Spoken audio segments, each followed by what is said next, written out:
So I got this lifetime 8-foot kayak when I was still living in Chicago area.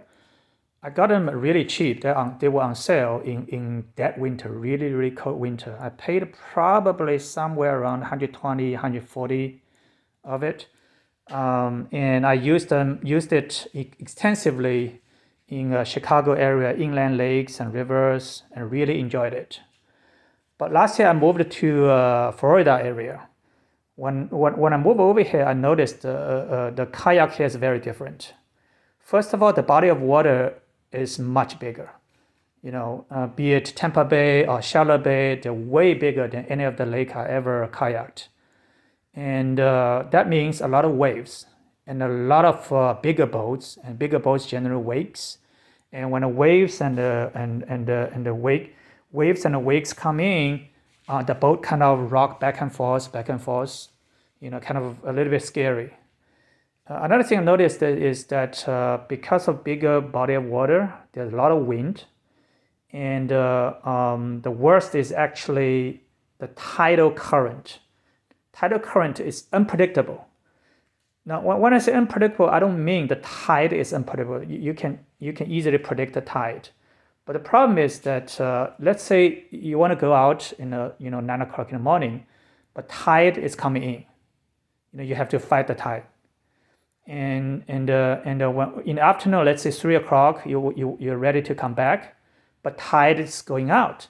Now you have to fight the tide again. So you cannot have to time it. You could time it, but sometimes the tide time does not always work with your schedule and stuff. So it's kind of inconvenient. So I thought, okay, I have two problems to solve. First of all, I need a little bit assistant, a little bit power assistant, and also I need a little bit more stability for this particular. This boat is quite stable to be honest, but I just feel like I could use a little bit more. Initially, I used a solution like this. I have another boat just like this. I installed this on the back, like this. As long as you have a flat surface like this, you're good. You can put this on and stuff, and they do work. But first of all, obviously, they don't give you any stability controls, and also because you're sitting over here, you kind of have to reach behind you to the trolling motor that you put it on there. So it's kind of inconvenient. So eventually, let's put this away. Eventually, I reached this solution over here. So I used two 2x4s, one over here, one over here.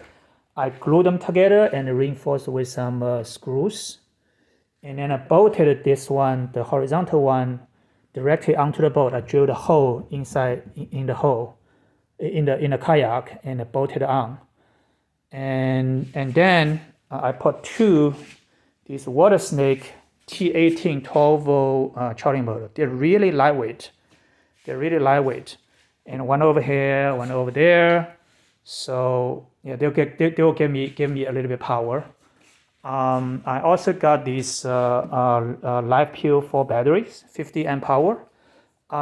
This engine has two settings, low speed and high speed. At low speed, it draws about 7 amp. High speed draw about 15 amp. I found even at low speed, with two of them, it's a little bit too fast. I wish they have even lower settings. But let's say you do low speed, so 7 amp over here, 7 amp over here. A 50 amp hour will give you way over 3 hours of engine time. And if you put two of them over here, that will give you like 6 hours. So pretty much entire day, right?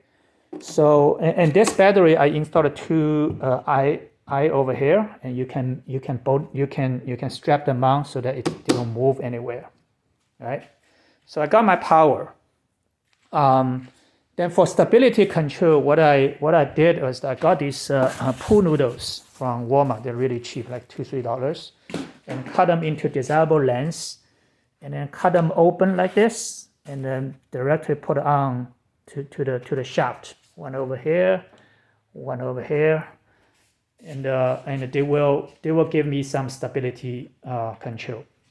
Now, obviously, they're not gonna work as well as the one that you purchased on Amazon, right? But as I said, this boat is actually pretty stable, so I just need a little bit more help, and that's it. And you can glue this back together or use some tape to tape them together and stuff. But I think this is not coming out. This is pretty tight already, right?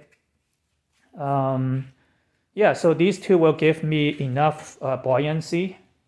You know, even in a big boat pass by, I won't have problem. Oh, and also I installed this. I put these two aluminum pieces over here.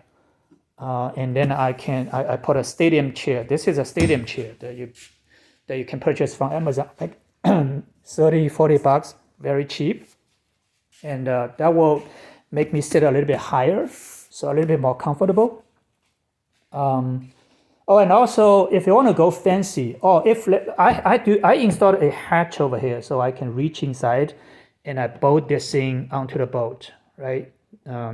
But if you don't have a hatch, or if you don't want to use bolts and nuts, you can do this like this. So this is an aluminum corner that you can buy from Home Depot and Lowe's, and you can put two 2x4s on the side. In my case, I actually used some plastic board that I purchased from Amazon. They're also pretty cheap. Maybe $15-20, you get like four pieces. This is actually only a half piece, and I cut them into half, one over here, one over there, and then you can just install them right over here. The beauty of using the aluminum pieces is that because they are so thin, you don't need a bolt and nuts. You can just use a well nut or a river gun. Okay. If you use a river gun or well nuts, then you don't need a hatch because you don't need access from behind. You can just drill a hole over here and install directly over here. Okay, so how much does it cost in total? As I said, the boat cost me about maybe $120, and the Watersnake T18 is $80 per piece. I got it from Walmart, so that's 160. Then we talking about 280 now. And then this lithium battery is really cheap now. These batteries used to cost like $500 a piece, maybe 5 years ago. Now they are like a little bit over $100. In some cases, I've seen they're on sale for under $100. So let's say $100. So that's like a $380, and then a chair and a little bit of material here and there. So you spend about $400, no more than $500.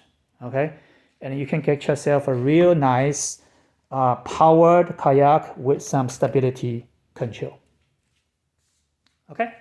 All right, shoot me with any question if you have. I'll try to answer as much as possible. And cheers.